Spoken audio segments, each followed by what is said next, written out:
Кәделі күйеу.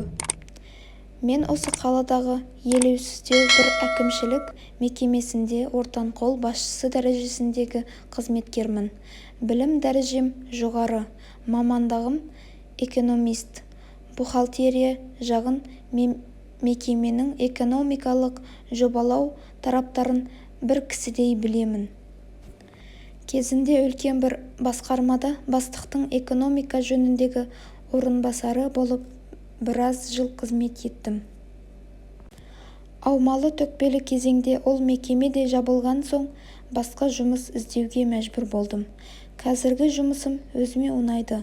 Жауапкершілік жоқтық қасы. Айлық жалақым да жаман емес. Одан да басқа үйтіп-бүйтіп дегендей.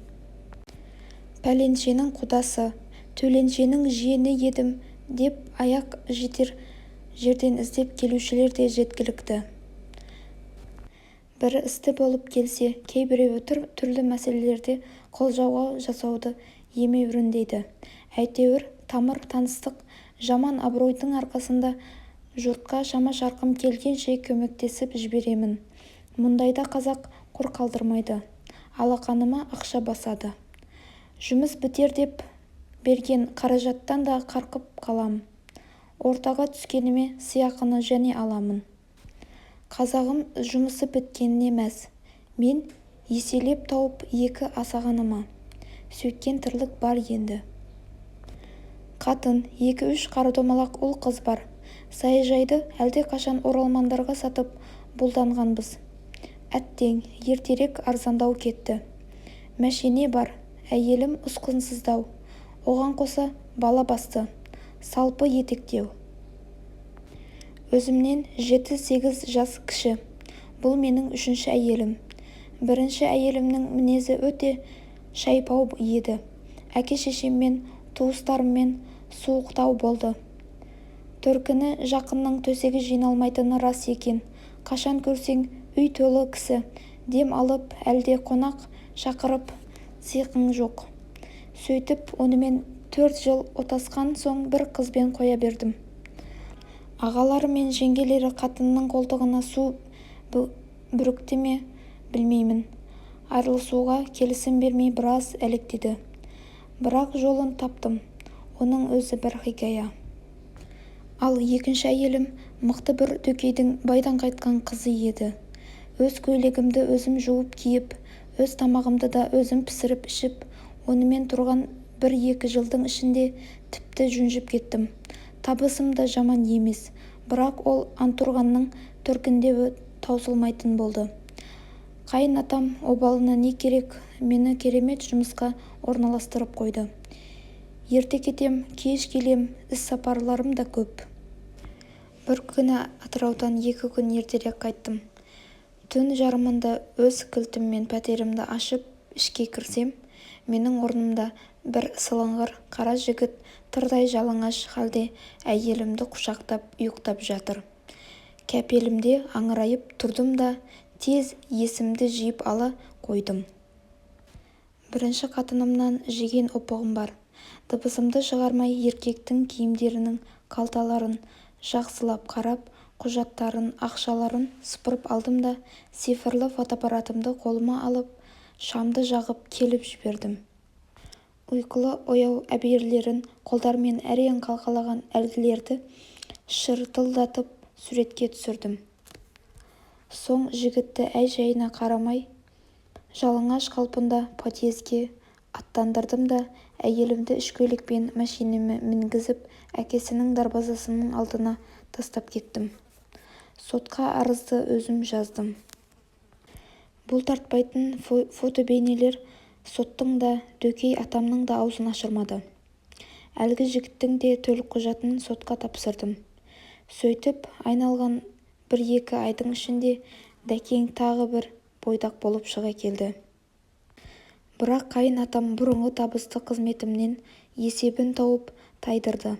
Арада көп өтпей-ақ оның өзінің де аяғы аспаннан келді. Парамен ұсталыпты. Менің қадірімді білмеген қызы осы қаланың және бір жігітіне күйеуге шығып еді. Үйренген әдет қала ма?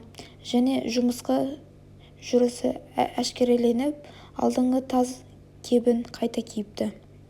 Қазір мейрамханалар мен кафелерді төңіректейді деп естідім. Шок, бәріңе дәл сол керек, деп мен жүрмін. Шыны солай ғой, менің тіпті жазығым жоқ. Енді аузы күйген өрлеп ішеді дегендей үйлену мәселесін шетке ысырып қойып жүр едім, бірақ жалғыздық бір құдайға ғана жарасыпты деген бекерге айтпапты ғой. Берекем кетіп, сиқым қашты.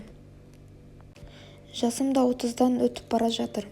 Солай ойланып жүргенде осы күнгі әйеліммен бір тойға барғанда таныстым. Отырыңқырап қалған қыз екен. Тойдан кейін де бір-екі рет көрген соң ыңырыма көнетінін сездім. Сөйтіп бірде оңаша отырғанда жай күйімді жайып салып, сөз салып едім. Бұлданып тас-талқан болды. Мен әлі есік көрмеген қызбын, дей ме шырағым-ау. Әй, мен оның сары майдай сақталып тұрғанында не шаруам бар? Маған тек қатын керек. Көрдік қой ондайлардың талайын. Болса болар, содан арамыз суып кетіп еді. Бір күні Сапар деген досымның келіншегі босанып, шілдехана жасалды. Сол жерде әлгі менің есік көрмегенім де әке-шешесімен бірге келмесе бар ма? Танымаған кісі ұқсап сырт айналдым.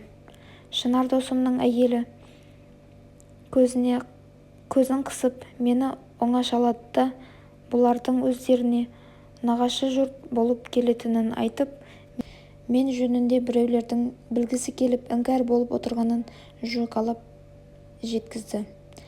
Әкесі анау деп сыртынан нұсқады. Содан той біткен соң қонақтарды апарып сала қойшы деп Сапар досым қиылды. Кемпір шалды бойжеткенімді қоса машинаға салып алып, жігіт қыз ауылына қарай тартты да кетті. Қыздың әкесі дұрыс кісі екен. Жол-жөнекей өзі туралы біраз әңгіменің басын қайырып тастады. Үйіне барған соң да есіктен құр ауыз жібермей шайға шақырды. Сары майдай сақталғаным сызылып отырып шай құйды.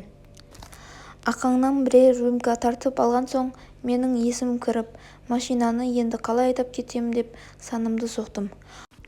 Ауыл кісілері аңқау бола ма, әлде әкеге алдын ала ескертіп қойған ба, ол жағы маған беймәлім.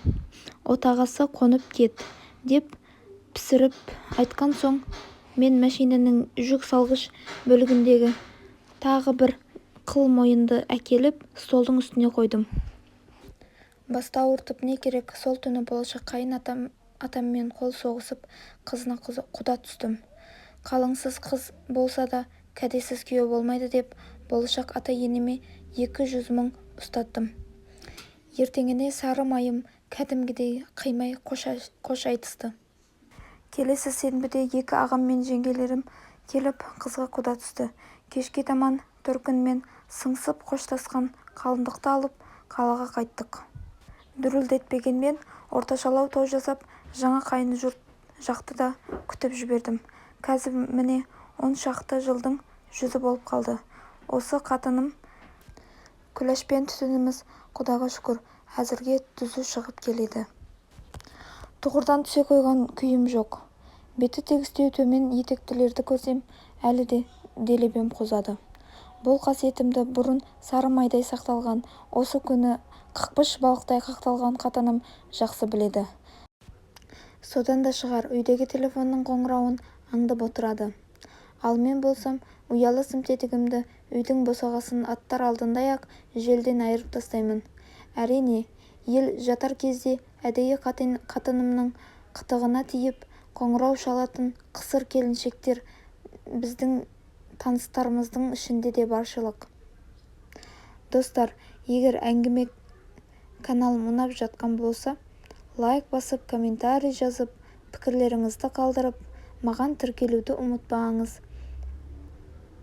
Қазақша контенттің дамуына өз үлесіңізді қосыңыз. Менімен бірге болғандарыңыз үшін рахмет.